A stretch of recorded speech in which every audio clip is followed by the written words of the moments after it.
I get 8 hours of sleep. I prioritize it. I am very focused on it, and for me, I need 8 hours of sleep. I think better. I have more energy. My mood is better. All these things. And think about it. As a senior executive, you get paid to make a small number of high-quality decisions, and they should just be as high quality as I can make them. Warren Buffett says he's good if he makes 3 good decisions a year. Here's how you know if someone's your friend. You can tell them bad news, and they'll listen. They won't tell you why, you're stupid and why that bad thing happened to you and how something worse happened to them once and, derail the whole conversation. You can actually tell them bad news and they'll listen. This is a weirder thing. You can tell them good news and they'll help you celebrate. And that's a really good way of deciding who you should have around you. Rich people don't sleep 8 hours a day. That's a third of your life. It ain't but 24 hours in a day. You cannot be sleep 8 hours a day. The Bible says, he who loves to sleep and the folding of hands, poverty will set upon you like a thief in the night. I'm gonna ask you one question, I'm gonna go.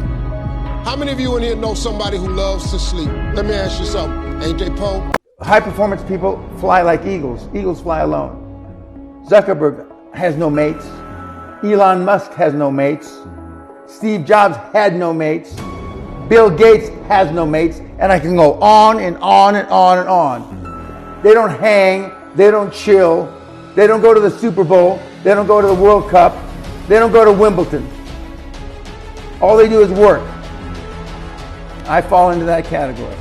You got 24 hours in a day. 8 hours you sleep, and most people work a 9 to 5. So 8 hours you working. Okay, so we had 16 hours. You got breakfast, lunch, and dinner. So we had 19. Take you an hour to get ready. So we had 20 hours. So you guys cannot spend 4 hours going talking about, oh, they lying. Oh, I like this photo. Oh, they faking. Sending photos to other people. Y'all got to get focused. I'm where I'm at because I'm focused. Tunnel vision. I'm focused on what I got to do. Y'all got to have a game plan. If you didn't make it in your 20s, you can make it in your 30s. And if you didn't make it in your 30s, you can make it in your 40s. And if you didn't make it in your 40s, you can make it in your 50s.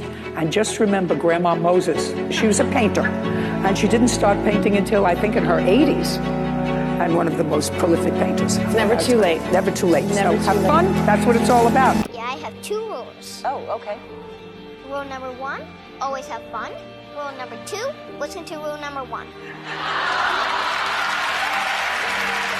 Can another man say you're fired? Absolutely. No one can tell me that. And that's priceless to me. But I'm here because I don't care. You enjoy having a man be able to tell you fired? But you enjoy. Okay, let me ask you a question. So you're being selfish. Do you think your son enjoys you calling somebody else a boss?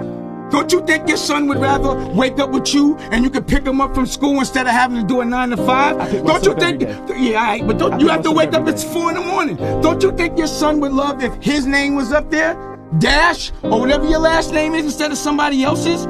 My pride is in my children. If that's not what you hustling for, you're selfish. You keep saying I'm worried about my kids. You worried about you. As soon as the car left the driveway of the school, I said, I'm moving to New York and I'm going to be an actor. And my mom paused for probably a half a second, and she said, great, go do it. The only thing I ask you is, in 2.5 or 3 years, if you don't have any sense that this is going to happen, you have to make me one promise. And I said, what? And she said, you got to pull yourself out, because as your mother, you can't ask me to tell you to give up on your dreams. And I said, that's so profound, and yes, fair. Cut to 2.5 years later, I was like, so I'm out. This is terrible. It's so scary. And she said, it's September. Just wait it out. Just wait till the end of the year. Don't give up just yet. I was telling her to come get me. And 3 weeks later, I got the office. It is a sure sign that you're going to end up in a great place when you give great detail to little things. Excellence doesn't start when the lights come on. Excellence doesn't start when the crowd gathers. Excellence doesn't come when everybody's watching. Excellence is nurtured in mediocrity. If you cannot manage the little things, you'll never be able to manage the big things. If the little things overwhelm you, if you complain and collapse about little things, you'll never be ready for the greater things that God is about to do in your life.